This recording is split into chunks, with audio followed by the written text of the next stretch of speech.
मुख्य विकास अब तो कराना है रायगढ़ के। जी और सब जीवर्धन भाई ला आशीर्वाद दिया जाए। दोस्तों, छत्तीसगढ़ के वित्त मंत्री ओपी चौधरी किसके साथ चाय बनाने के लिए पहुंच गए और कौन था ये शख्स जिसकी दुकान पर खड़े होकर ओपी चौधरी ने चाय बनाई और ये चाय बनाते हुए उन्होंने क्या कहा, इस बारे में हम बात करेंगे।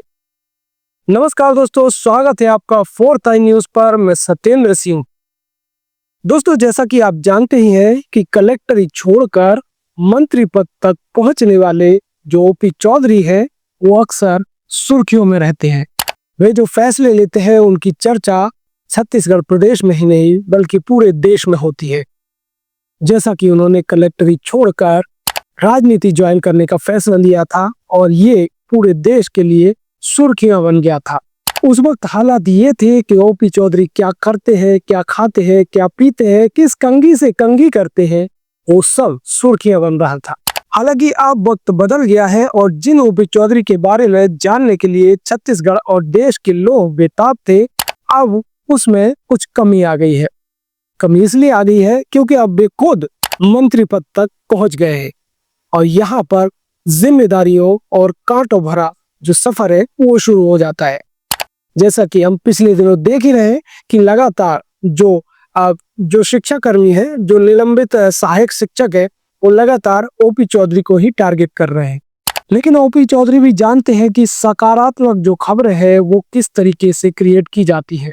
इसी को लेकर जो ओपी चौधरी है वे उस प्रत्याशी के पास पहुंचे जिसे भाजपा ने अपना महापौर का उम्मीदवार रायगढ़ से बनाया है।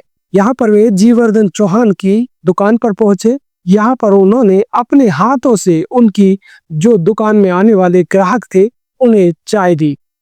ओपी चौधरी ने यह भी कहा कि ये चाय आपके लिए है। ले भैया ले, आप ही को पिला रहा हूँ मैं।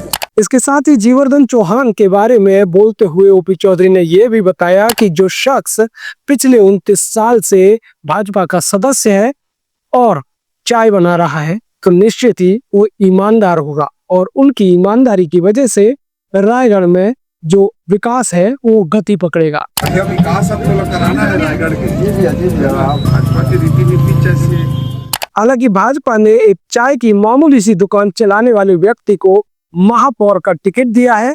अब वे बन पाते हैं या नहीं इसका फैसला तो जनता करेगी। लेकिन भाजपा जानती है कि जीवर्धन चौहान को टिकट देकर उन्होंने न सिर्फ रायगढ़ बल्कि पूरे छत्तीसगढ़ में ये मैसेज देने की कोशिश की है कि भाजपा गांव गरीब का ध्यान रखती है। रायगढ़ में जीवर्धन चौहान के सामने कांग्रेस की जानकी काटजू है और इनका भी कामोवेश वही बैकग्राउंड है जिस तरीके का बैकग्राउंड जीवर्धन चौहान का है। यानी कि दोनों ही जो प्रत्याशी हैं उनके दोनों के पास ही कोई बहुत ज्यादा संपत्ति तो है नहीं और अब इन दोनों में से कौन जीतेगा उसका फैसला यहाँ की जनता करेगी।